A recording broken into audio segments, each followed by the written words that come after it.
කොහොමද නූලක් හැදෙන්නේ ගලක? ගල් ඇතුලේ තියෙනවා ටයිටේනියම් ඩයොක්සයිඩ් කියලා ෆයිබර් වර්ගයක්. ඒවා ඉදිකටු වගේ.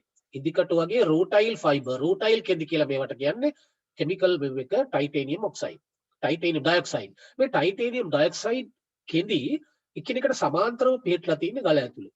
මේ ගල ඇතුලේ පිහිටපු සමාන්තර කෙඳි වලට ලම්බකව ඉහළින් සමාන්තර ආලෝක කදම්බයක් වැටුනහම මේකේ නිර්මාණය වෙනවා ඡායාවක් වගේ මෙන්න මෙහෙම නූලක්.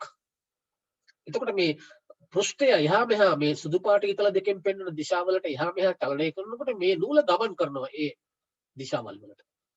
එතකොට දෙපැත්තට ගමන් කරන ප්‍රමාණයත් සමාන වීම වැදගත්. මේක තමයි සිද්ධාන්තයේ භෞතික සිද්ධාන්තයේ ගලක නූලක් නිර්මාණය වෙනවා. ඉදිකටු වගේ එකිනෙකට සමාන්තරව පිහිටි රූටයිල් කෙඳි තට්ටුව නිසා මේක නිර්මාණය වෙනවා. ඒ නිර්මාණය වෙන නූලට අපි කියනවා මූවිං කැට්සයි ඉෆෙක්ට් එක කියලා. ඒ කියන්නේ බලල් ඇහි වගේ රිදී පාට නූලක්. ඒ විදිහට ආපු වෛරෝඩියක් වෛරෝඩි කියන ගලේ වෛරෝඩිය ලැබෙන්නේ අපිට ක්‍රිසෝබරිල් කැට්ස් අයි කියලා. ඒකට ඉංග්‍රීසියෙන් කියන්නේ කනක වෛරෝඩිය. කනක පවුල දෙවෙනි පවුල අපි කතා කරන්නේ මේ පවුල ඉවර වුණාම දෙවෙනි පවුලේදී අපි මේක ගැන කතා කරනවා. නමුත් නූල ගැන දැන් කතා කරනවා.